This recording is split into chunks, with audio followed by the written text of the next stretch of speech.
Don't let your business be your only retirement plan. So kung business owner ka, let me ask you a direct question. Is your current business also your retirement plan? Because for many entrepreneurs, it is. Yun lang yung retirement plan nila. Now, don't get me wrong. Building a business is one of the best ways to create wealth. Proven na yan. But it's also one of the riskiest ways to depend on for retirement. Hindi pwedeng dun lang nakadepende tayo. Here's the issue. Most business owners reinvest everything back into the business. Hindi ba? Kung negosyante ka, naintindihan mo yan. More inventory, more staff, more expansion, recruitment, ganyan. Growth talaga. But very little goes into personal retirement assets hanggang huli na. So your net worth becomes tied to one thing, your business. And again, malaki yung pwedeng i-grow nito, kaya lang risky na siya lang.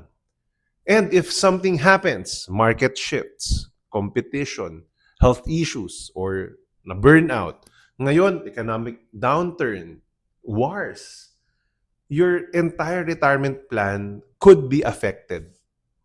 I've seen business owners who built strong companies, but they struggled later because they never separated business money from personal retirement money.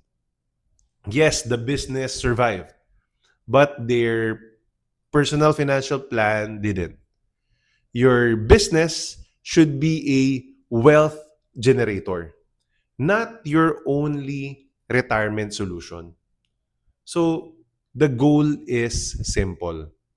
We need to convert our business income into assets that will eventually work for you. Parang real estate, di ba? Siguro naman may mga real estate properties ka na rental. Smart business owners do this three things. Number one, they pay themselves intentionally. So sila muna, meaning investing for themselves and their future. Number two, they invest outside their business. Hindi pwedeng you just put your eggs in one basket. Although malaki yung kita ng business, malaki yung returns ng business mo, possibly high risk din. And number three, they build income streams that don't rely on daily operations. So yes, malaki yung kita ng negosyo kasi it relies on daily operations pero dapat may ibang pinagkukunan ng income na hindi doon nakarely. Because real financial independence means if your business slows down, it also happened to me. All right? Your income doesn't. Dapat ganun. Our income should not slow down kahit mag-slow down yung business natin. That's when you know you're truly secure. If you're a business owner and you're not sure where you stand, I created something simple for you. It's called the Retire Scorecard. It helps you see if your business is actually building your retirement or just keeping you busy. So magandang tool ito to assess our current standing. Message me the word retire and I'll send it to you. I will need your email address for this.